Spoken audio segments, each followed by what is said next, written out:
Our beloved Jorge Polanco is now a New York Met. Hello, everyone, and welcome to the weekly episode of the Seattle Baseline Podcast.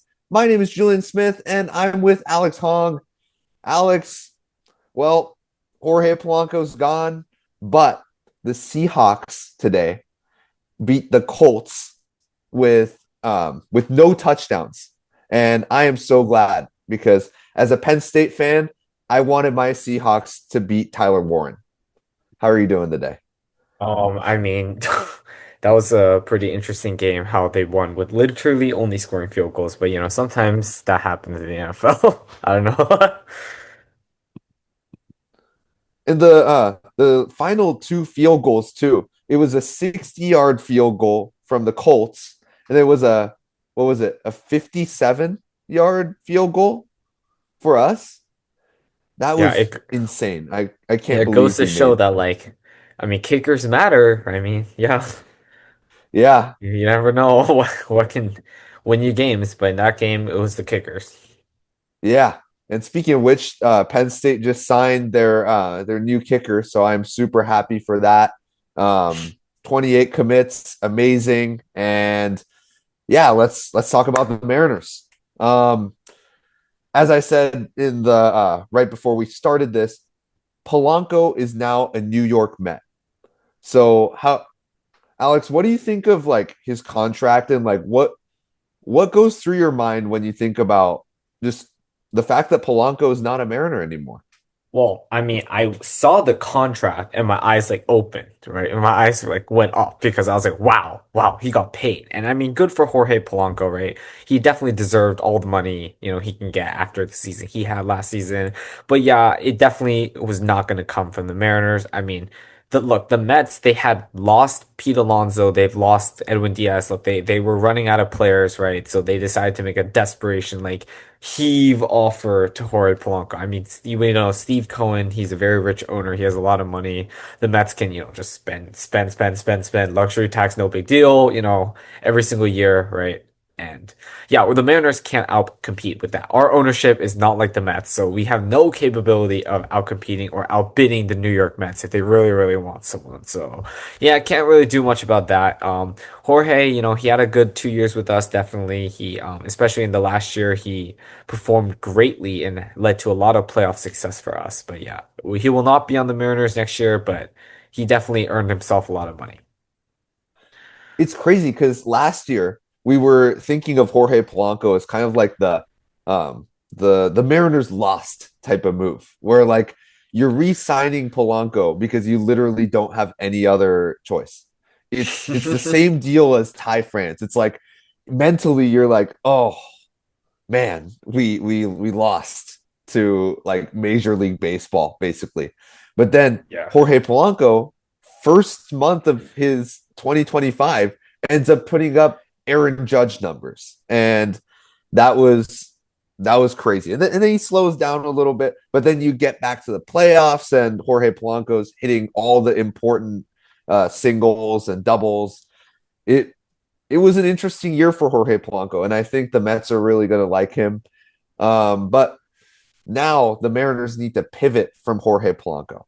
Now, what do they do? And news says that the San Francisco Giants and the Seattle Mariners are the two top teams linked with Brendan Donovan from the St. Louis Cardinals. Alex, I think we talked about Brendan Donovan like a month ago. Mhm. And I think at that point, the rumors were starting to get around. The Polanco rumors were getting stronger and stronger. So the Brendan Donovan rumors got washed out a little bit. But now that the Polanco rumors are over, the Brendan Donovan rumors are just skyrocketing. So what do you think of what do you think of this situation so far?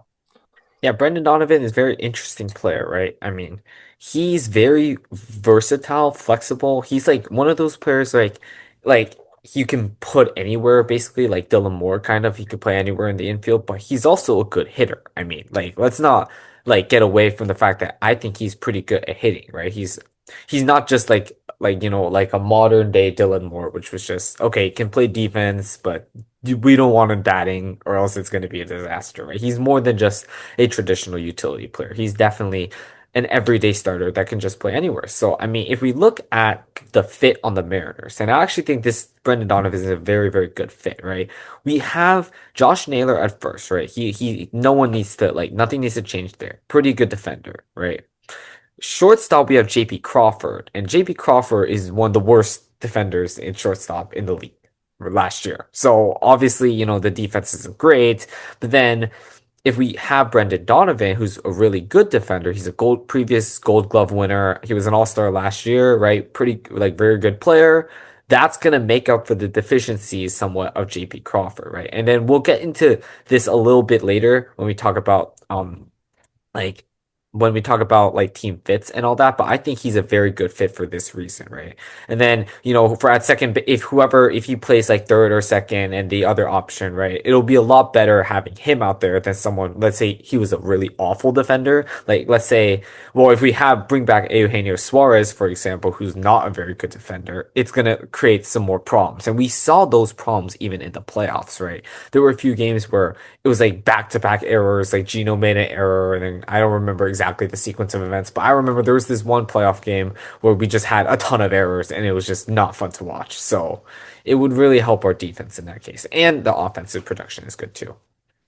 And when when we talk about this 2025 team, I think the key term to look at is bridging the gap because you have your Logan Gilbert, Brian Wu, George Kirby, that the pitching window for the opportunity to go win a championship.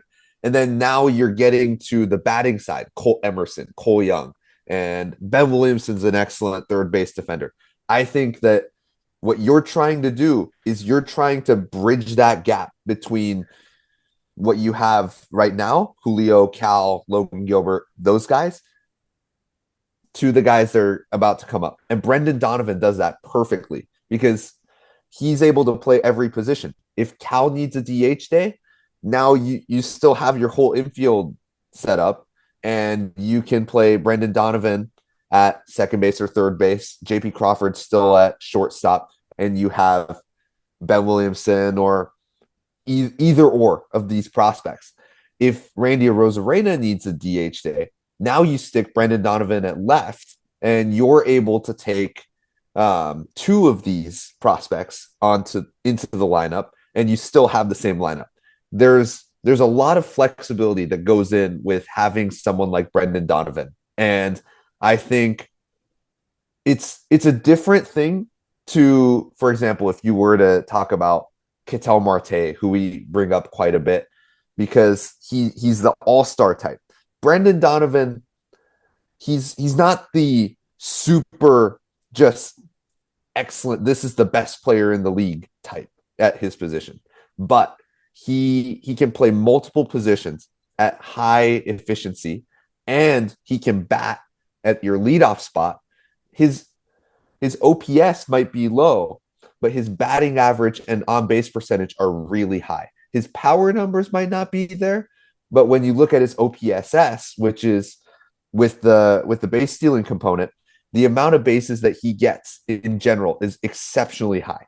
And so as your leadoff batter, he's your everyday guy, and his defense is just amazing. This is a player that fits the Mariners perfectly, to your point, Alex. And I think that if the Mariners could go and get Brendan Donovan, you instantly get this lineup to this next level. Yeah, and it's not like we're adding like a super duper star. We're adding a pretty good player that is better than a lot of the guys we could be having, right? So it would be just a major boost to lineup. But let's talk some like details about what it would take to get Brendan Donovan because he's not like a free agent just out there like ready to sign, right? First of all, let's just talk about the cost, okay? And the cost of the player, right? As like if he was on the team. So right now, he has 3 years left on his contract, right? His like initial like rookie type contract, and his estimated, I think, contract this season is around a little less than $6 million. So he's not very expensive by any means, right? So in terms of cost, right, it's not going to be that much of a problem. He's a lot cheaper than obviously Jorge Polanco or some of the other guys out there, right? Still out there, but so cost isn't an issue in that regard. What could be a issue, right? Depends on what you think about this, is the acquisition cost of Brendan Donovan. So, Julian, what are your thoughts on there's lots of proposed like trade offers out there and what the Cardinals actually might want. What are your thoughts on that? So the Cardinals have been putting out, this is specifically for the Mariners.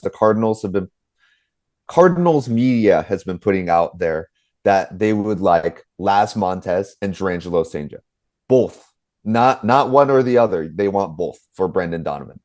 And I think that that's probably the cost. And sure, you can look at Brendan Donovan, the batter, and say, well, look, he's not really that like crazy level talent as a bat. But then you look at the defense and then you look at the all around player. And this is the type of player that can get on base, that can keep the lineup moving. And I think when you have Brendan Donovan, a guy that's consistent, his his career averages are almost identical to his 2025 numbers. That signals to me that he is a player with consistency all around. And this is a player that we can bring in next year and expect to be the same player that he was in 2025. Sure, sometimes that doesn't work out. Jorge Polanco, great example in 2024, but you have a much greater chance of him being the player that we expect him to be than a lot of other players. And Las Montez and Durangelo St. To be completely honest, because they're prospects, they don't have that provenness to what they're doing. And I think that the chance that Brendan Donovan is the player that we need him to be is significantly higher than Las Montez and Durangelo St. next year and in the next few years, short term being the players that the Mariners or the Cardinals expect them to be. So I think this is a really good trade. Yeah, I mean, and in terms of like Senja is definitely at least a year, like at least 2 years away. Like he's not gonna come up until like at least 2027. Montez, I mean, his timeline's a little unknown too. He's in double A right now. It depends, right? But most likely not a major contribution in 2026. And we have a window, right, of time for us to win. This is the window where we have like our pitchers, right? Gilbert, Kirby, well, I guess Wu for that matter, right? We have our guys, right? So now is the time, right? Brendan Donovan will definitely help us win now versus these other guys, these prospects who might be good in the future. And it's not like these guys are a guarantee. I mean, no prospect, to be honest, is a guarantee. But we're trading away guys who might be good in the future. And even when they get called up, let's say in 2027, it might take a year or two for them to actually end up being good. Right. So then at that point, by the time they're good, it might be out of our window completely. Right. So there's a lot of things to consider in terms of that with prospects. So I personally would be okay with this trade package. I'm not sure. Maybe it could take a little more. I'm not exactly sure how much the Cardinals really want to trade Brendan Donovan. I mean, a lot of teams definitely, you could see a lot of teams and they definitely need to like rebuild and such, but not every team thinks like that, right? A lot of teams they're like, oh, maybe if we just get this or this, we can have a good year. So I've learned that teams are very reluctant to just throw it all away at once. So that could be like a factor too. It really depends on how willing the Cardinals are to get rid of Brendan Donovan. But for the proposed trade package you said, I think I'm okay with that because it's not like we're giving away like Cole Emerson, Kate Anderson, like our top level prospects, right? We're giving away, our top 100 guys, but not like our elite like guys that we're relying on, especially like Cole Emerson, who we're relying on to probably come up in 2026 and make some contributions. Especially because to what you were just saying, is Brendan Donovan a if you were to talk about top 100 players, is Brendan Donovan in there for specifically Mariners fits and like the value that he gives to the Mariners? Yeah, absolutely. I think all of these I think have to be on a curve. For example, Harry Ford in the Mariners system wasn't very valuable because of Cal Raleigh versus maybe in the Nationals, he's a lot more valuable. Brendan Mhm. Donovan to the Mariners is absolutely valuable because when I say bridge the gap, I mean not just do we win the World Series next year, but what does our team look like going forward when we get to the Colt Emerson era and Logan Gilbert and George Kirby might be gone, for example. And that's when our 2030 lineup, I can still see Cade Anderson and the prospects that we have now thriving. And I can still see this major plan of what does our team look like in the future, even if we trade away Laz Montez and Durangelo Senja. And so that's the reason why I'm really for this. And that's not to say that the Mariners aren't overpaying. That they are I think these are a good match in terms of trade value. And I think that if the Mariners can get this deal done, both parties are going to be better regardless. This is a good trade package for the Cardinals, and I think that Brendan Donovan would help the Mariners tremendously. Yeah, and it's pretty accessible for a team like the Mariners to get him because that he is cheap, right? There's plenty of free agents out there, and I don't know if you want to go into them too much, right? We've gone into them a lot in this in the previous episodes, right? But like if we were to get a guy like Bo Bichette, for example, first of all, he's gonna be very expensive, like very expensive, at least $30 million, at least in my eyes, right? But then another problem is that he's a really bad defender. And we already have a defensive issue with JB Crawford. And then now, if we have Bo Bichette out there, one of them has to play short, one of them will probably play second. It's really looking like a defensive disaster out there, right? It's going to be like, oh my God, like we're going to have to hope our pitcher strikes him out because if not, the ground ball to Bo Bichette or JB Crawford, who knows what'll happen, right? So that's why I also think Donovan's a good fit. Not only is he cheap in terms of like monetary value, he's also a really flexible and good defender, right? And that counts for some value as well, right? If you just look at the batting, it might not be that appealing or like mind-boggling, which is still above average. Don't get me wrong. His OPS is still around like 750, 770 at least in all 4 years he's played. So the consistency part, as you said earlier, matters there too. But not only that, he fits all that criteria. He has some elevated value for that, right? So I think this is a pretty good deal to make if it does happen. And honestly, when we get to this part of free agency, there's not that many options out there, right? I mean, not every player is going to be available. Free agency is kind of crazy with these contracts. I mean, we just saw what Jorge Polanco got, right? He got a lot of money. So, and the Mariners don't have that much money to spend. So we got to make some wise choices here. And look, this might not work out for the Mariners. The whole Jorge Polanco thing in 2024 did not work out for the Mariners. And the Mitch Garver thing did not work out for the Mariners. I still think that even if Brendan Donovan doesn't work out in 2025, that this is a winning move. I firmly believe that. And I think that if the Mariners can make this deal done, I'd be perfectly happy, even if we lose the prospects that end up being all stars in the future. And so I think that's where I stand on this. And what are your like final thoughts on how this deal is? Um, Look, I would definitely do it, but if case the Cardinals are asking for like way too much, let's say they want like another top 100 prospect, then we're getting into the consideration of, okay, it's not like Brendan Donovan is the only like available one out there, right? He might be very good, but there's a certain bar we have to like cross between like what's fair and what's actually going to help this team, right? Considering that it is technically a risk, we know of players who we have acquired who have not played well at T-Mobile Park, right? So that's also another factor we have to consider. Like, trust me, we've had plenty of old people we've signed in the past where it didn't work out, right? Even though they were good in other places. So that's another thing to consider. But I am willing to take the risk for that matter for him. So would I do the trade? I probably would. Yep. And let us know your thoughts. I'd love to hear your thoughts about would you make this trade first of all, and what type of value do you think Brendan Donovan or any other free agent slash trade would bring to the Mariners right now? Thank you everyone for tuning in. Check us out on Spotify, Apple Podcasts, and our beautiful faces on YouTube. Check out our Instagram, and as always, go Mariners. Go Mariners.